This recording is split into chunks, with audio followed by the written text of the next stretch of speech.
Hello everyone, and welcome to the first development log of Squareland.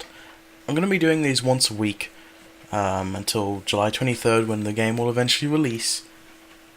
So hold with me for a while, because I'm going to be a bit slow here in the beginning, because I've never done a video like this. I actually pre-recorded something using Audacity, and it was awful. I just didn't deliver it very well. I think I'm better at live commentary, so that's what I'm doing now. First thing I added this week was a start screen, like you can see here, with the Squareland logo, which I created this week as well, my logo, and that text down there. Jump button. Alright, game starts. A recommendation by this user, I don't remember his name by heart, sorry. God, I am bad. A recommendation by this user here was to make it so when you die, the crystals don't get registered. Basically, you have to reach the exit for the crystals to count. I actually initially intended for that to be the case, but I didn't do that because it required a little bit of extra work and I didn't have the time, so I did that this week as well, made it so you have to reach the end for it to count. What else did I do? Let's see. What did I do? Yes, let's think about what I did. So let me just quickly show you. The crystal's gone now. I did this screen. I mean, this screen already existed, but I've redone it so this works, this menu here. And how I'm doing it is just each one of these bits of text is a separate object. And I'm making it so if this one's selected and you press the button, then go to the current room.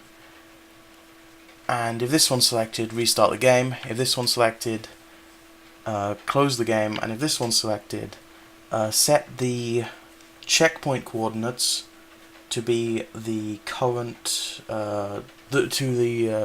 coordinates that I set when entering the menu. That's hard to explain, but when you enter the menu, you save where you are in the room now. That was a new thing I added as well. So before, when you hit that and hit out, it would bring you back to the beginning of the level. But now, whenever you enter the menu, the coordinates are saved. And so, set checkpoint basically means when you die, you go back to wherever you were with that checkpoint. It's quite a handy thing to be able to cheat. It was demanded by some people who played this game, because basically it's tough for people who've never played platformers to do platformers. If you're not used to the controls, it's quite difficult, really. So that's a handy way of making the game easier for some people. Another bit of code is there's a variable which knows which selection you're on. So currently selected is currently equal to 1, 2, 3, 4, 1, 2, 3, 4, 3, 2, 1. You know, you understand that. But how I'm doing that is basically if you press one of the buttons to change, which is either arrow keys, movement keys, or left analog stick up and down, if currently selected is equal to 4, then set currently selected to be 1, and if currently selected is equal to 1 and you press one of the up, it sets it to 4. It's basically so it loops if you go through like that. And it's scalable, so I can set however many I want in here if I want to add more things to this menu. So it's quite good. I'm happy with that bit of code. And the analog stick was actually really difficult to do. It took me about 2 hours to figure it out. Basically, the analog stick has a constant variable between -1 and 1. When you move it up, it sets it to -1. When you move it down, it sets it to 1. So how come it's not just flickering through here really quickly when you're holding down the analog stick is basically until it's set back to 0 again, it won't allow you to move again. So basically, let's say here, I set the analog stick to be 1, I move it down. It moves down once, but it's not going to continue moving until I release the analog stick again and then choose another action. Same in reverse. Anyway, now that I've explained that, let's show you what I've done over in the victory area. There's going to be spoilers for this game, so if you don't want the game spoiled, there's no story or anything, it's just where things are in this. The exploration part of the game will be ruined by this, but you know, it doesn't matter. There'll be future levels which I won't show off here because they don't exist yet.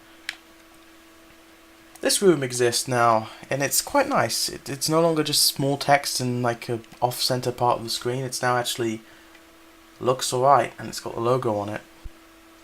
The only thing I don't like is the numbers. I did that with generic GameMaker font for now, because it'd be quite a bit of work to get the numbers working properly how I want them. And in case I want to change the menu, I don't want to break them all again and have to redo all the work. So I'm going to be redoing this screen whenever I'm done with this screen, which will probably be towards the end of the development of this game. So there wasn't too much really to show off that's that cool, so I'm going to just quickly explain how I used to be doing the doors. So right now, the current room used to be set to 1.1 because I entered through the first door in room 1. So current room is select to 1.1. Then when I go through this door here, it's set to 2.1. Okay?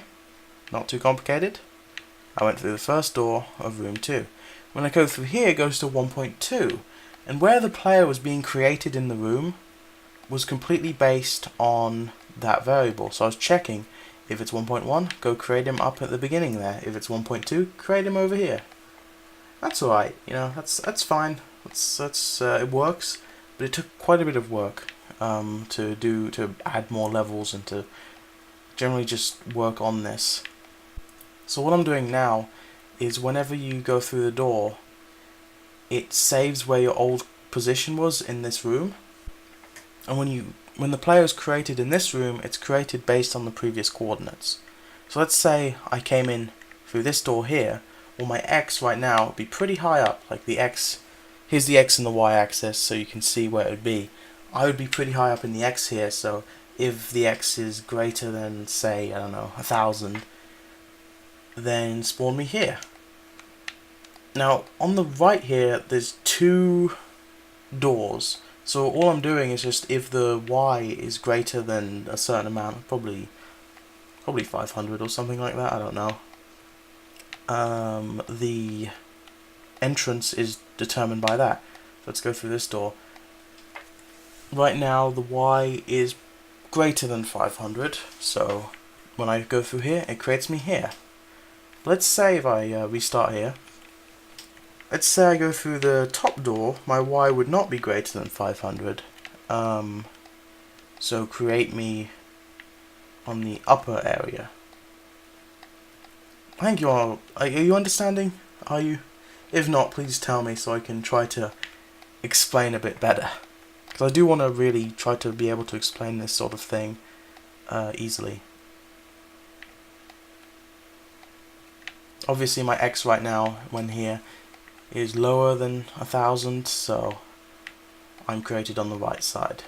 That's how the door code works. Sorry for not having too much interesting content to show you yet. I'm still in school, so I didn't have a lot of free time, and a lot of the time was taken up by sorting out YouTube because I just started posting daily content, and that's quite hard to keep up with actually.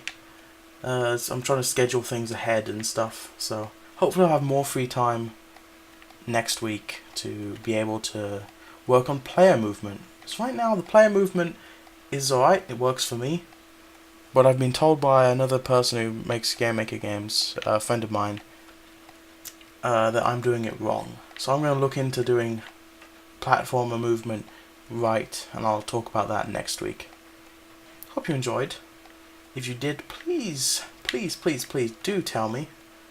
Well, if you didn't like it, I mean, tell me whatever you think. I need feedback. I need to know what you think about these videos and what you think about this game, to be able to improve, you know? Go to FlamingFossa.com for more. Thanks. Bye.